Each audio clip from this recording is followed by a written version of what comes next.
I'm Rob from Salsify, and I'm here today to talk about how e-commerce is a team sport.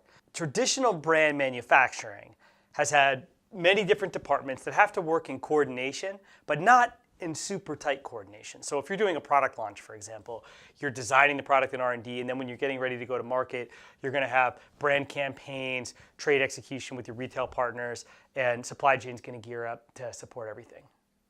They've got to work together, but they don't have to work together over the course of today. They have to work together over the course of many months. In e-commerce, teams have to work together over the course of today. And I'm going to come up with a couple examples that show why that is. First example is on Amazon, if you go out of stock at all, even for an hour, your search ranking is going to be repressed for months.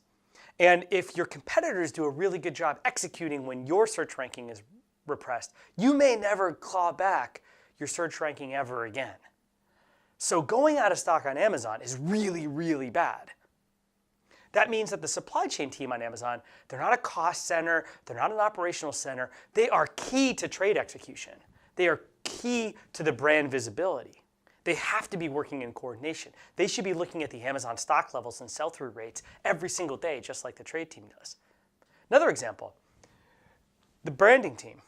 On Amazon, if you run a paid search campaign, that's the search click campaigns that they've got, they're called AMS. One of our customers did a market mix model study, multi-billion-dollar company, that showed that 85% of the benefit of running one of these AMS campaigns was increasing sales in other retailers. You run a campaign on Amazon, CVS sales go up. That's brand marketing. It gives your product overall visibility in the market. Should it be run by the trade team? Should it be run by the brand team? Where should the dollars come from? How should it be allocated? That's a really important question.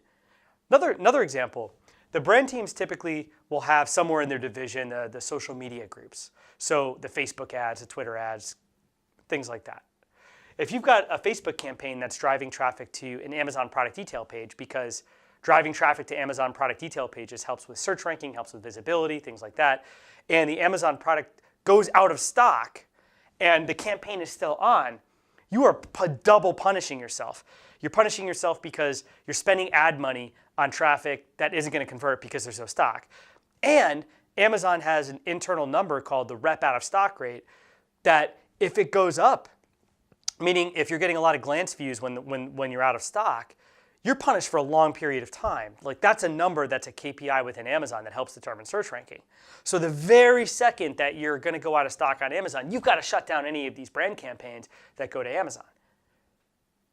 These are just a couple specific examples, but on the digital shelf, all of these functions have to work in much, much tighter coordination than they've ever had to work before. This is why you see a lot of brand manufacturers creating a chief digital officer role with span of control over 2 or sometimes all 3 of these functions, because they know that they have to operate much more closely than they have in the past.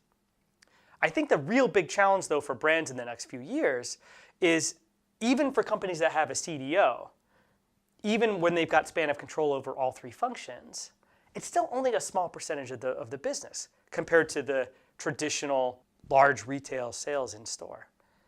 So over the next few years, as brick transitions to click from a volume perspective, how is the CDO and how is this pattern of behavior and organization within large brand manufacturers going to evolve to reflect the fact that on the digital shelf, not just on Amazon, but on every single e-tailer, tight coordination between these activities is crucial to success.